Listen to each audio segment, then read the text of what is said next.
আসসালামু আলাইকুম। Real village cooking চ্যানেলে সবাইকে ওয়েলকাম জানাচ্ছি। আজকে আমি বানাবো রোল সমোসা। নিয়ে নিয়েছি, প্রথমে পুর তো তৈরি করে নেব। চিকেন নিয়ে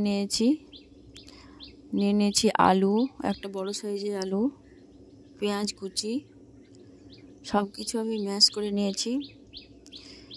পটলের যে শাঁসটা ভেতরে, সে শাঁসটা নিয়ে নিয়েছি। দিয়ে দিচ্ছি লবণ, 1 চামচ পরিমাণে লবণ, ধনে পাতা কুচি,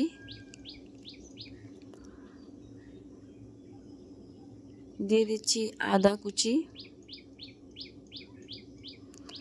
লাল লঙ্কা গুঁড়ো 1 চামচ পরিমাণ, জিরে গুঁড়ো 1 চামচ পরিমাণ, হলুদের গুঁড়ো 1 চামচ পরিমাণ, ধনে গুঁড়ো 1 চামচ পরিমাণ, ভাজা মশলা দিয়ে দিলাম 1 চামচ পরিমাণ এবং গরম মশলা 1/2 চামচ পরিমাণ। দিয়ে দিচ্ছি ব্ল্যাক পেপার 1/2 চামচ পরিমাণে। সব কিছুকে আমি ভালোভাবে একত্রে মিশিয়ে নেব।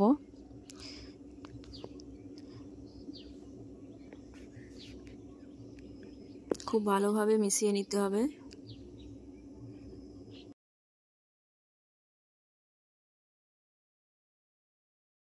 খুব ভালোভাবে আমি মিশিয়ে নিয়েছি। এবার আমি এগুলো ভেজে নেব।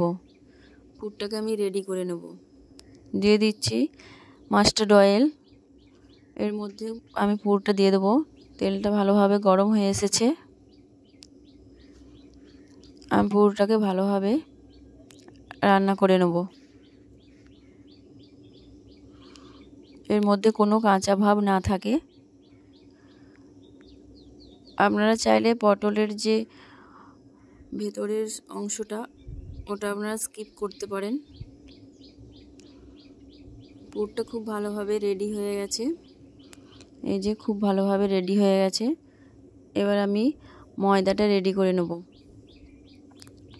একটা বোল নিয়ে নিয়েছি, এর মধ্যে দিয়ে দিচ্ছি ময়দা।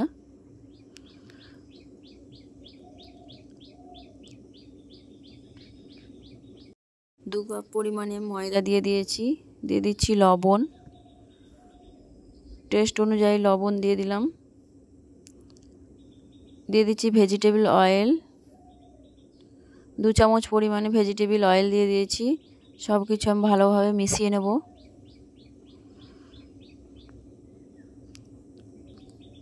ময়দার সঙ্গে খুব ভালোভাবে মিশিয়ে নিতে হবে।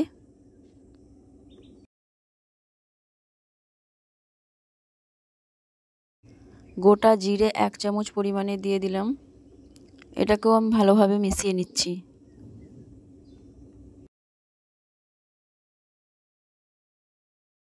জল দিয়ে আমি একটা সফট ডো বানিয়ে নিচ্ছি।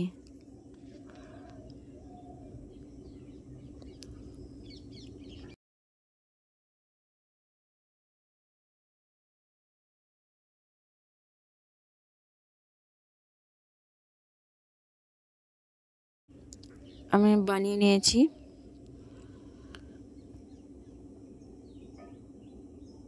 এবার এটাকে আমি বেলে নেব।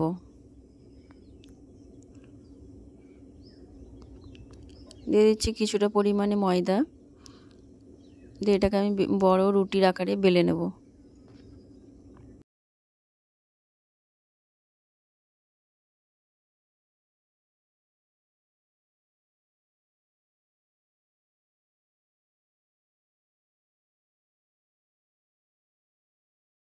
এইরকম বড় সাইজের আমি একটা রুটির আকারে বেলে নিয়েছি।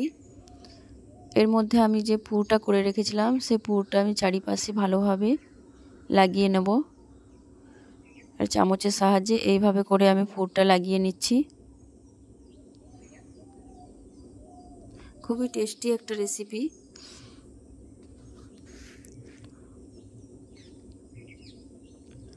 চারিপাশে খুব ভালোভাবে মিশিয়ে নিতে হবে। আমি চারিপাশে লাগিয়ে নিয়েছি।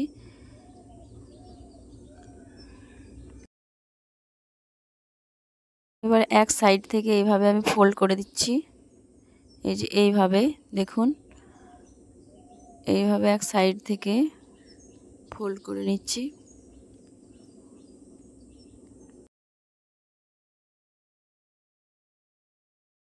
খুব সুন্দরভাবে আমি ফোল্ড করে নিয়েছি এরকম করে। এবার এক সাইড থেকে আমি একটা চাকুর সাহায্যে এক সাইড থেকে আমি কেটে নেব। দু সাইডটা আমি এই যে এক সাইড থেকে এইভাবে কেটে দিচ্ছি। এই যে এরকম করে কেটে দিচ্ছি, একটা হাতের সাহায্যে একটু চেপে চেপে দেবো। এই একইভাবে সব কটা আমি কেটে নেব।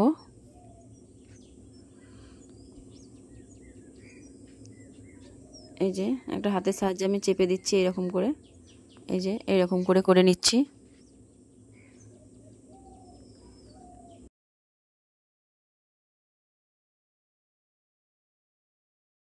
বানিয়ে নিচ্ছি এইভাবে।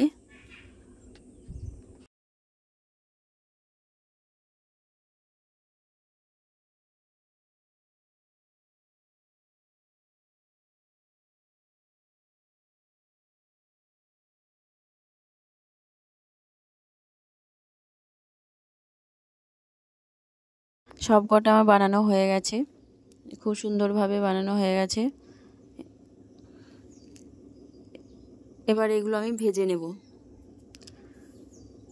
দিয়ে দিচ্ছি ভেজিটেবল অয়েল। অয়েলটা গরম হয়ে এলে আমি একে একে সব ভেজে নেব।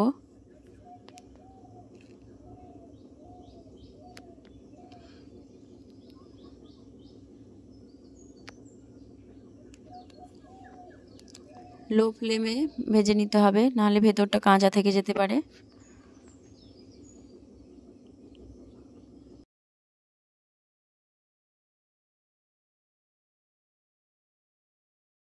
এক সাইডটা হয়ে গেলে অপর সাইডটা আমি উল্টে দেব।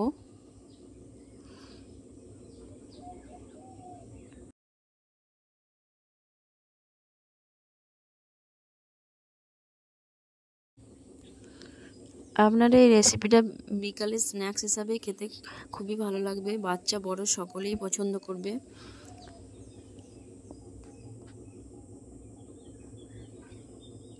খুবই মুচমুচে একটা রেসিপি, যে কোনো চাটনির সঙ্গে খেতে খুবই ভালো লাগবে। দেখুন ভাজা হয়ে গেছে, আমি এবার তুলে নিচ্ছি। সব কটা আমি একে একে তুলে নিচ্ছি।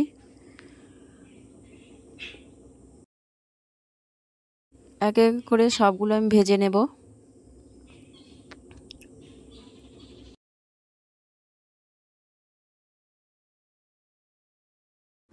সবগুলো আমার ভাজা হয়ে গেছে, এই দেখুন খুবই সুন্দরভাবে এবং মুচমুচে হয়েছে।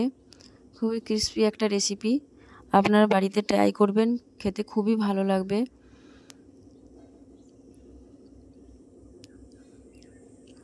স্ন্যাক্স হিসাবে খেতে খুবই ভালো লাগবে, বাচ্চা বড় সকলেই পছন্দ করবেন। বাড়িতে কোনো গেস্ট এলে বিকেলে স্ন্যাক্স হিসাবে কোনো চাটনির সঙ্গে বা টমেটো সসের সঙ্গে খেতে খুবই ভালো লাগবে। ভালো লাগলে অবশ্যই চ্যানেলটা সাবস্ক্রাইব করবেন নতুন নতুন রেসিপি পাওয়ার জন্য।